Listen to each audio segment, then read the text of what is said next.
My name is Alan Thomas. I'm 71 years old, live in Llanelli in southwest Wales. For the last 30 years I've been suffering from non-fatty liver disease.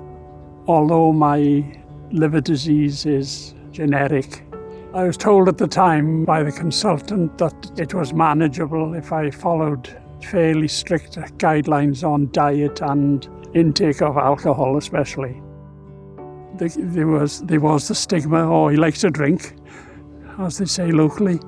Yeah, I used to binge drink, I appreciate that, but I was in my 40s then, and business meetings used to end up going for a drink. Working in London, you work hard, play hard, and that was my life at that time.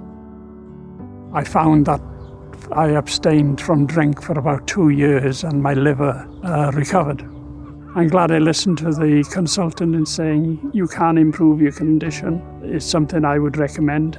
It isn't a long time when you get 40 years afterwards, or it can take you out in 5 years, because it is a silent killer and it's something that a lot of people do not appreciate.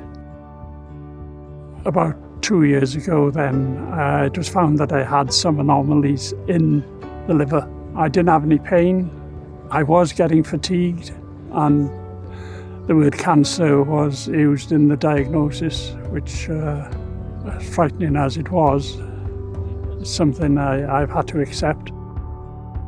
My thoughts I kept to myself, but equally it was advising my family that this is what was in store for me. I was then offered treatment in Cardiff by a specialist service called TACE. The only problem that I had was that COVID interrupted. It was at that time that I made contact with the Liver Trust, understood that there were support groups available to discuss my case of liver disease and provide support.